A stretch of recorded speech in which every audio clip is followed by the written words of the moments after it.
کوردستان بەهەشتی خانەنشینانی پلە تایبەت و باڵا ئەو ژمارانەی شۆکت دەکەن و تا ئێستا نەتزانیون.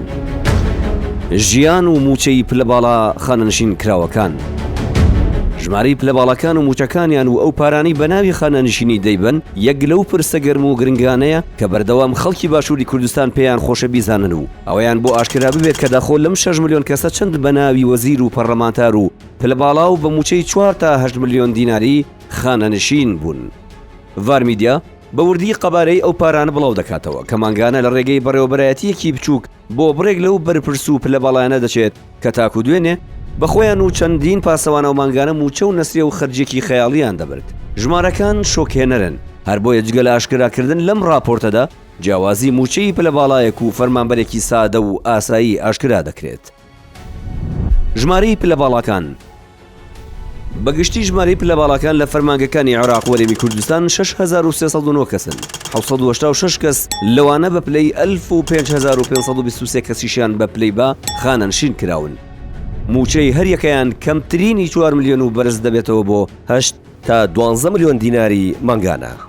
هەرێمی کوردستان لە سەدا 24 پلە باڵەکانی عێراق پێک دێنن کە ژمارەیان 1490 کەسە، بە شێوەیەک 329 کەسیان پلەی ئەلفیان هەیە کە بریتین لە بریکاری وەزیر، باڵیۆزەکان، ڕاوێژکار، سەرکردە باڵا ئەمنیەکان، سەرۆکی زانکۆکان، هەندێک سەرۆکی دەستگا و دەستەکانی نەبەستراو بە وەزارەت.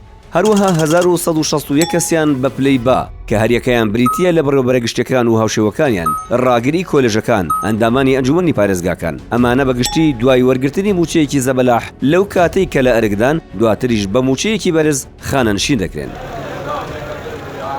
کۆی ئەو موچە مانگانەی کە دەدرێت بە پلە باڵەکان نزیکەی 10 ملیار و 500 ملیۆن دینارە کە دەکاتە موچەی زیاتر لە 20,000 مامۆستای گرێبەست کە موچەکانیان لە نێوان 400 بۆ 500,000 دینارە.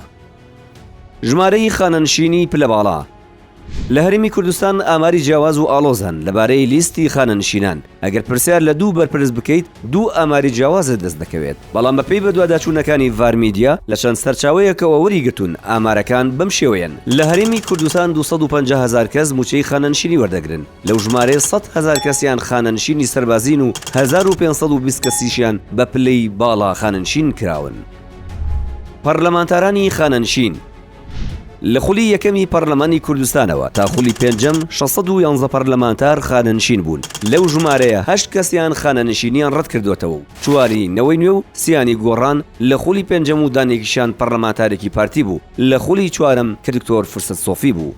پارتی دیموکراتی کوردستان لە ڕیزبەندی یەکەمی حیزبەکانی هەرێمی کوردستانە بە 200 پەرلەمانتاری خانەنشین. یەکێتی نیشتیمانی کوردستان بە 141 پەرلەمانتاری خانەنشین لە ڕیزبەندی دووەم و بزوتنەوەی گۆڕانیش بە 61 پەرلەمانتاری خانەنشین لە ڕیزبەندی سێیەم دێت.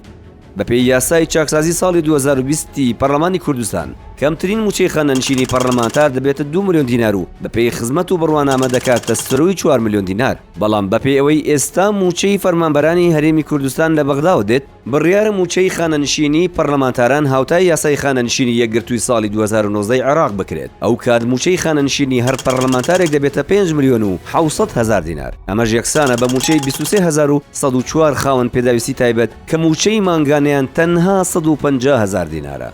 لە کابینەی یەکەمی حکوومەتی هەرێمەوە تا کابینەی نۆ 214 کەس بە پلەی وەزیر خانەنشین کراون بەبێ هەژمارکردنی ئەو 44 کەسەی بە نایاسایی خانەنشین کراون و بۆ یەک ڕۆژیش پۆستەکەیان نەبینیوە.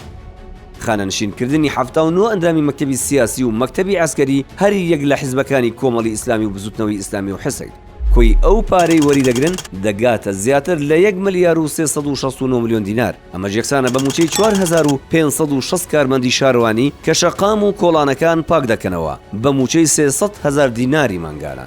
لە سەرجەم کابینەکانی ڕابردوو بەگشتی زیاتر لە 520 کەس بە پلەی وەزیر و بریکاری وەزیر و ڕاوێژکار و 2000 کەسیش بە پلەی تایبەت خانەنشین کراون. کۆی موچەی یەک ساڵیان دەگاتە زیاتر لە 63 ملیار دینار و بۆ هەر مانگێکیش زیاتر لە 5 ملیار و 256 ملیۆن دینار. ئەو بڕەش یەکسانە بە موچەی نزیکەی 10,500 خانەنشین کە موچەکانیان بە هاوتاکراوی دەگاتە 500,000 دینار.